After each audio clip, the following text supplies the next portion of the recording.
ପିତା ଧର୍ମ ପିତା କର୍ମ ପିତା ହିଁ ପରମ ତପ। ପିତାରେ ପ୍ରୀତିମା ପନ୍ନେ ପ୍ରିୟନ୍ତି ସର୍ବଦେବତା।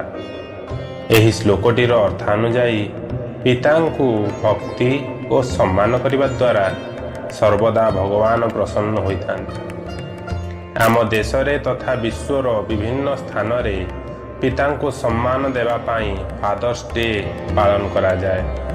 ଫାଦର୍ସ ଡେ ପ୍ରତିବର୍ଷ ଜୁନ ମାସର ତୃତୀୟ ରବିବାରକୁ ଭାରତ ସମେତ ବିଶ୍ୱର ବହୁ ଦେଶରେ ପାଳନ କରାଯାଏ। ସର୍ବଦା ଏକ କଥା ସ୍ମରଣ ରଖିବା ଉଚିତ ଯେ ଜୀବନରେ ପିତାଙ୍କ ସ୍ଥାନ ଭଗବାନଙ୍କ ସହ ସମାନ। ପିତା ସର୍ବଦା ସନ୍ତାନଙ୍କର ଧ୍ୟାନ ରଖିଥାନ୍ତି ଓ ନିଃସ୍ୱାର୍ଥ ଭଲ ପାଇବା ଦେଇଥାନ୍ତି। ପିତାଙ୍କ ବିନା ଜୀବନ ଅମୂଲ୍ୟହୀନ। ପିତାଙ୍କ ସହ ପ୍ରତି ମାର୍ଗ ସଫଳତାର ମାର୍ଗ ଅଟେ। ପିତାଙ୍କ ଭଲ ପାଇବା, ପିତା ଓ ସନ୍ତାନଙ୍କ ସମ୍ପର୍କର ମଧୁରତା ଅମୂଲ୍ୟ ଅଟେ। ସମ୍ପୂର୍ଣ୍ଣ ଦୁନିଆରେ କେବଳ ପିତା ହିଁ ଏକମାତ୍ର ଅଟନ୍ତି ଯିଏ ଆଶୀର୍ବାଦ କରନ୍ତି ସନ୍ତାନମାନେ ତାଙ୍କଠାରୁ ମଧ୍ୟ ସଫଳତା ପ୍ରାପ୍ତି କରନ୍ତୁ। ପିତା ନିମବୃକ୍ଷ ସଦୃଶ ଅଟନ୍ତି, ଯାହାର ପତ୍ର ତିକ୍ତ ହେଲେ ମଧ୍ୟ ଛାଇ ଖୁବ୍ ଥଣ୍ଡା। ସେଭଳି ପିତାଙ୍କ କଥା କଠୋର ହେଲେ ମଧ୍ୟ ତାହା ସର୍ବଦା ଆମ ପାଇଁ ହିତକାରକ।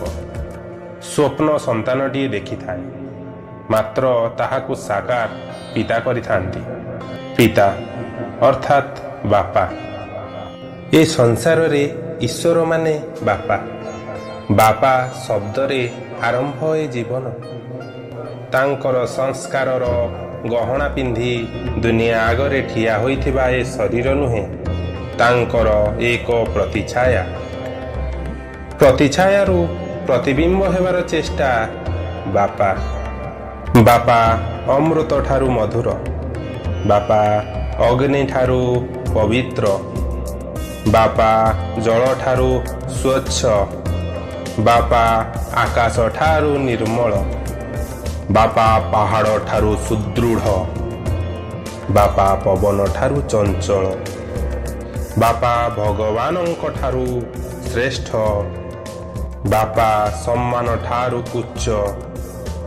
ବାପା ପ୍ରେମ ଠାରୁ କୋମଳ। ବାପା ଅତୀତର ସ୍ମୃତି। ବାପା ଭବିଷ୍ୟତର ମାର୍ଗ। ବାପା ବର୍ତ୍ତମାନର ମେରୁଦଣ୍ଡ। ଆହୁରି ଅନେକ କିଛି କଥା ଅଛି ଯାହା ଲେଖିବାକୁ ଇଚ୍ଛା, କିନ୍ତୁ ବାପାଙ୍କ ଆଗରେ ସବୁ ଶବ୍ଦ କମ୍ ପଡ଼ିଯାଉଛି। ବାପାଙ୍କ ବିନା ସବୁ ନିରର୍ଥକ। ସେହି ବାପାଙ୍କ ଠାରେ ସମର୍ପିତ ଏ ଜୀବନ। ବାପା ମୋ ବାପା, ମୋ ବାପା। ନମସ୍କାର।